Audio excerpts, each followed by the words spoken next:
Hey, it is your buddy, Peace and Harmony with you here today. Much love going out to all the beautiful empowered harmonizers. And we are zooming in and focusing in today on a kind of interesting and fun topic, and that is understanding or how to deal with a bully, particularly an emotional bully. This could even be a physical bully, someone who is trying to overpower or dominate you. Someone who is really overwhelming your energy field, your emotional field. In fact, they might not even be bigger, taller, stronger than you, but there is something energetically about them that really tends to overwhelm or violate your boundaries. Sort of overwhelms you energetically or emotionally to the point where you feel manipulated or intimidated, or they create a fear-based sensation within, and you find yourself sort of giving in, succumbing to, or surrendering your values, your viewpoint, your vocalization, your communication. You end up really essentially sort of shutting down to them. Your silence is like the default to this energy. You're not able to feel open and free. The emotional bully begins to overwhelm and sort of count on this feeling of domination or dominion over others. Some people are natural leaders, but some people are natural bullies or hyper aggressive. In the Covert Narcissist, we talk a lot about narcissistic personalities. So you can look at the covert narcissist. I know a lot of people are dealing with, coping with, or striving to understand these types of people or relationship dynamics, as well as sort of heal through them or work with them or cope with them. And some people have taken the clear rock method that I discuss here, the gray rock method. But furthermore, it's important to understand this type of personality as an emotional bully, sort of in the withdraw phrase. So they're not always overwhelming you. It's an underwhelming nature. In other words, they overwhelm by underwhelming you. It's a boundary violation, not towards you, but away from you. It is the withdrawal and the aloofness, the quiet rage, the sort of silent bullying that tends to cause people to become reactive, intimidated, or default or defer to the authority or preponderance, really sort of leadership of this personality type. And so a lot of people tend to find themselves either intimidated or succumbing to, giving in, or by default falling prey to or weakened by this leadership ability of them. So oftentimes people are drawn to, attracted to, or become unconsciously subdued by these individuals who have a leadership sort of charisma or personality trait. And so this personality type can obviously become quite attractive or easy to become secondary to, second fiddle to. Someone who is a leader is different from someone who is a bully. A leader is someone who guides you into places, situations, and opportunities that is within your best interest. In other words, they bring out the best of you. They want the best for you. They're able to listen actively and give you respect. Respect, R-E-S-P-E-C-T, if you look at it and really break it down, it's allowing you to be who you are and observant of and aware of consciously and chronically your boundaries, as well as sort of your higher nature or the desire to help you to improve and grow in a direction that is self-sustaining and not requiring dependency on them. Not becoming, the relationship is not a crutch. It is true evolution, expansiveness, and education of your best self. In other words, there is an equal give and take. The law of reciprocity is well alive in the relationship. There is a feeling of equality or collaboration, a feeling of balance, a feeling of that you can be centered in the relationship. You don't feel fearful, threatened, or dominated. You might feel a sense of their leadership. You might feel a sense of their strength. And then you come to respect and receive their strength and their leader ability. In other words, they're true educators of you, and great to have relationships with these people because in terms of education, educare, they are bringing out the best of you. They're not trying to get you to conform to some standard that is requiring an ego stroke. So they're not seeking an ego stroke or validation from you. They're not looking at you as quote unquote supply. Like we kind of throw that term around of supply. In other words, they're not looking, for people to prop them up, stroke their ego, although you have a healthy give and take of that. In other words, there's a healthy validation and acknowledging where credit is due, but they're not looking for total domineering or heavy dose of criticism or judgment, which we see that are the tools of manipulation of someone who is a bully. A bully wants everybody to be fearful of. So they tend to take significance from the amount of fear that they create in others. So there is a natural need for significance or importance.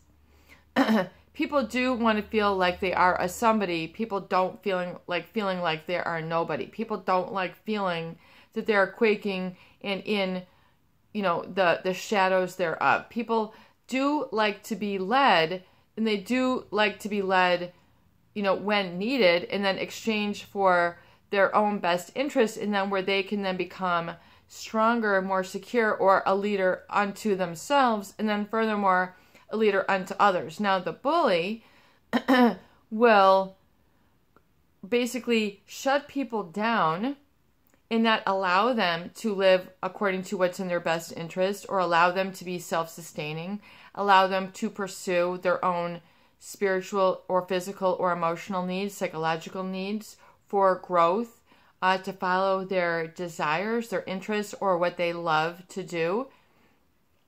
The bully, or a narcissist, someone who is trying to manipulate and basically get you to shut yourself down by default and acquiesce or give into their commands for a domineering effect, either through the covert means or overt means, in order to control through this sort of fear-based or insecurity-based method of communication.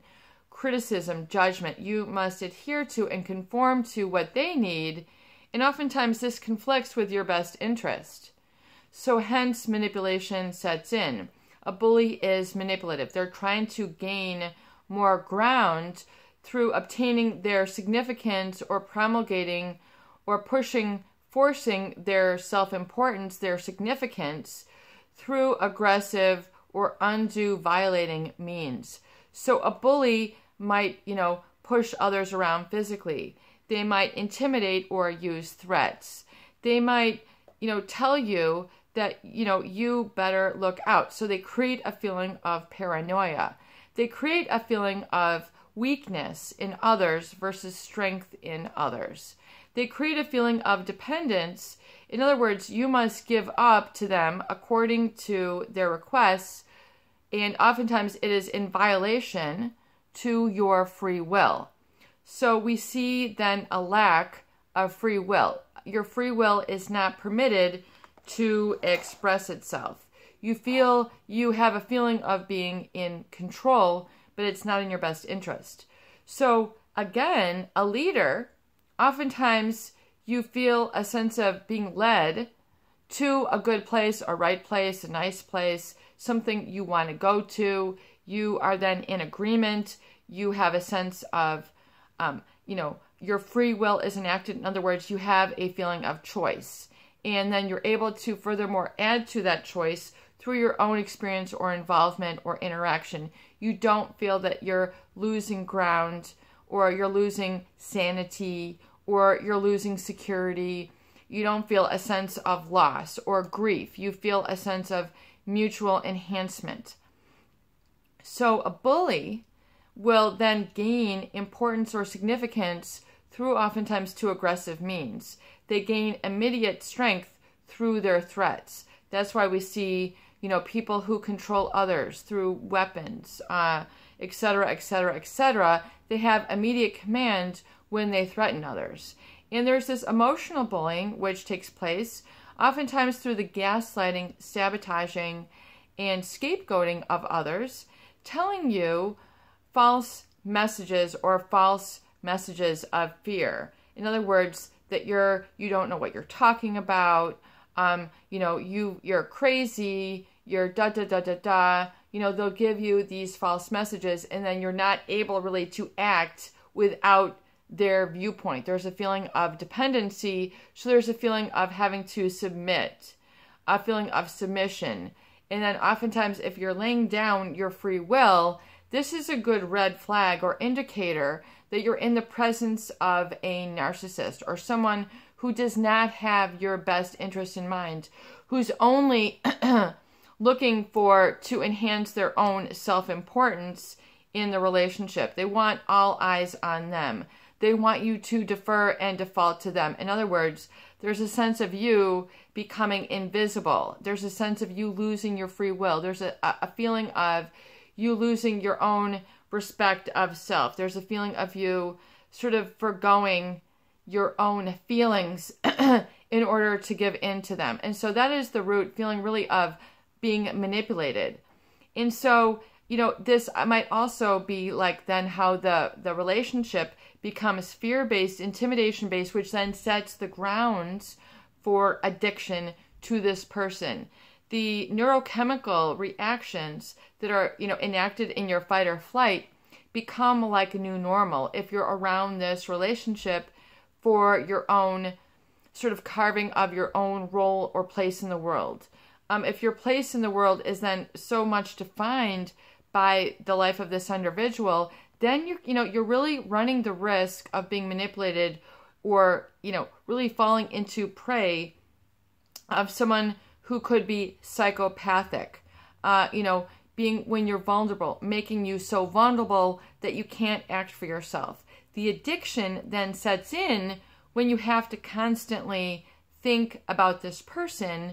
You can't think about yourself, your own life purpose, your own interests, things that you want to pursue, your own free will, and following what you love. So they're going to sort of cramp your style and not allow you to do what you love or love what you love. There is some sort of disrespect of the core of you, which tends to go on in these bullying or manipulative relationships. And these then, of course, become toxic to fear-based. It creates a paranoia, the feeling of being the object of scapegoating, meaning they're trying to project a lot of weakness, insecurity onto you, saying that you have traits that are not, that you do not own or should not own, but they are projecting onto as to control and have you to conform to them. Some people have an insatiable need to control others or be better than others in this sort of bullying fashion. These people unequivocally are important for you to become, aware of in how they operate. And, the problem then is when your identity becomes based on their criticism of you. So your I am becomes based on this bullying or aggressive or violationary, nature. It's when you feel that you can't follow that free will. You can't follow what's in your best interest. You can't follow what you love. You can't do what you love. You cannot feel safe and secure without this person sort of overwhelming you. Your body, your fight or flight then takes control. And then the fight or flight mechanism, which is the limbic brain and the reptilian brain, which gets you kind of on high alert, the paranoia, the look out for them all the time. You can't focus, you have to focus on them. You can't be centered, you have to be centered on them. You then begin to live a life based on external locus of control. Dependency then sits in. You can't walk through your day. You walk through your day with fear or constantly thinking about the other. That is how a psychopath will gain an upper hand over others and then basically engage in a psychological bullying and a psychological sort of contortionist relationship where they're almost like a ventriloquist, where they then sort of take, if you've ever seen a ventriloquist where they have that little puppet and they're making it talk, they're making it do things, it does not have a life on your own. You know, the target becomes like a virtual ventriloquism feeling of sort of disembodiment or disidentification or dissociation from your own senses. This is a very scary experience for those people who have been bullied or pushed around psychologically by someone who is sociopathic, psychopathic, someone without a conscience, someone without emotional connection to life, someone who does not really experience fear on a daily basis. They are just looking for people who are vulnerable, who are green, who have never been targeted. They're looking for the low-hanging fruit to take over these people like a psychological ventriloquism, take them over, put words in their mouth, put actions in their behavior, make them violate their own boundaries and standards and own best interest, and begin to control them literally through what they focus on, what they feel, the emotional value or the really sort of perspective that they view their own world. They have sort of a giving up of themselves. They have a sort of loss of self in the relationship. And in the beginning, this might really feel like that leadership ability where, hey, I found a great leader and I really look up to this person. So there's this natural sort of admiration or looking up to this person.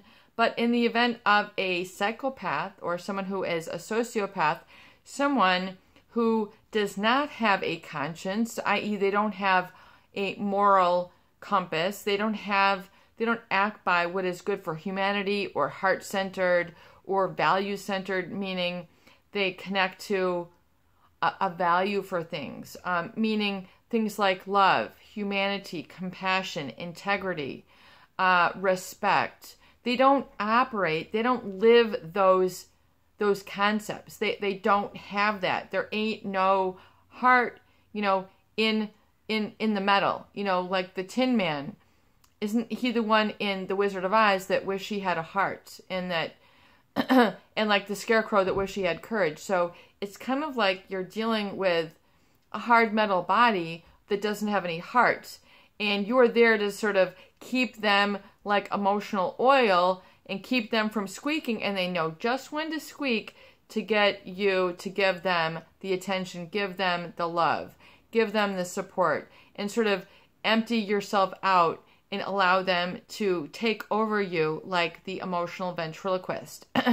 This is very scary when you give up yourself, your own values, your own needs, your own self, regulation for your own best interest over to another. When you're shut down psychologically, your free will is given up. This is a very, very scary experience. And the problem with the love bombing is that this feels like, in the beginning, like you're giving yourself the love. You feel like you're giving yourself, there is a leadership. I can count on this person. Here's the answer to my prayers sort of experience if I were to only get along with this person, if I were only to constantly think about this person. So there's this, taking over where the psychopath or the bully will break you down in the love bombing phase. Breaking you down meaning texting you when you should be focusing, sending you photographs when you should be working, interrupting your dinner, interrupting your gym, interrupting your walk, sort of the pattern interrupt, giving you the psychopathic gaze of hypnosis, where they've got this psychopathic reptilian gaze where they're looking at you and sort of subduing you. This is often times confused with with fascination or sexual overtones. It is confused with attraction. It is then confused with being excited, titillated, turned on by. It oftentimes has those sexual sort of excitement. And even if the psychopath does not, or the bully does not feel attraction towards the people who they are targeting, which they oftentimes they don't, they oftentimes find how easy it is to overwhelm, coax, and persuade others to do what they want when they use these sexual overtones and sort of distort and contort your own value system. They cause an overwhelm and hijacking, if you will, of your own sort of perception of how things are. Then things then take on a sexual overtone, or you're now perceiving things the way they want you to perceive them. They're able to energetically send out this sort of command. They're able to energetically send out this sort of leader, or this sort of charisma energy where your all eyes have to be on them. But the problem you can feel is when you are giving up of your own free will and your own natural organic thought patterns, and your own inner voice begins to become extinguished. It is shut out like the fire within you. It is just, watered out by and put out by this individual. In other words, it's all about them, not about you.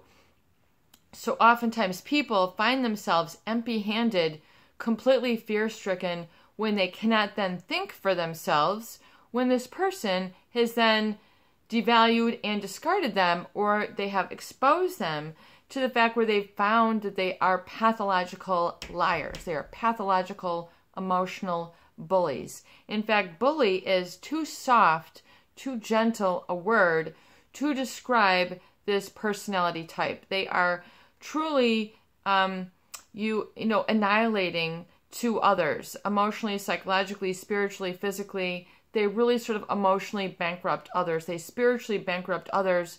And oftentimes it's very difficult to regain your own free will thinking, your own free will feeling, behaving, after you've been through this very sort of bully, overwhelming, domineering relationship where you've really sort of become disembodied or dissociated or dehumanized by these people. It is a very, very spooky, scary experience for people to encounter.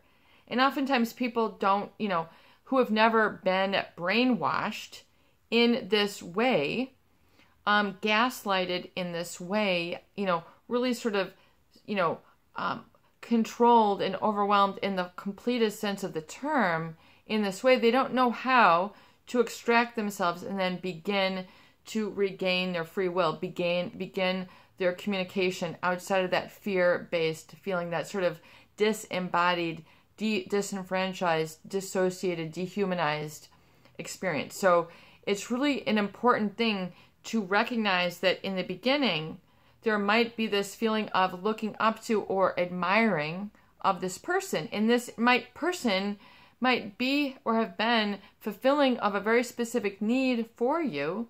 And oftentimes the relationship with these sort of psychopathic or bully types are really to get you to awaken to and become sensitive to and aware of the fact that you need to take care of and respect yourself in your own life and really put you back on your true feet. Oftentimes these people it can be the largest shakeup in your life, but it can be such a spiritual shakeup that you find you're actually in where you need to be in a secure, sound, and focused manner. In other words, it really does get you to come back into your body as you need to rehabilitate, resensitize, and then regroove yourself emotionally, psychologically through all the psychoactive chemicals that are going on to restore and reset yourself. And it does take time. So this is very important for you to acknowledge and recognize how this occurs and how the sort of takeover, psychological takeover is set up. Oftentimes it is that fear-based. So you need, I would say, to understand that, the cause, once again, that's created this dynamic and set you up in the beginning, in that, you'll go through the devaluing, the horrific, down valley moments, and then slowly you get up on your feet, emotionally, psychologically, spiritually, even financially, after you've been in an encounter with these people. But remember that, it is your free will, it is your feeling of safety and security, which oftentimes are your good inner sort of vibes for you to connect to. And then know that this is what you should live by. This is how you then follow what you love and do what you love when you have that feeling of free will, of freedom, of being able to energize and come back more into your senses, to be able to think for yourself and not have it brainwashed that it's something wrong with you. That oftentimes is the problematic message that's so difficult for people to hear through, or heal through rather, is the fact that their own thinking is not flawed. Your own thinking is necessary and vital for you to live a free life, for you to live in your best interest. So for you to be able to communicate then in others with a way that's self-enhancing and enhancing for the others, and that is not based on paranoia or fear. This is your buddy, Peace and Harmony, with you here today, and I hope that these videos do help. Please share and please subscribe for more great tools, videos, discussion, and support. Peace out. Love you. Have a wonderful day.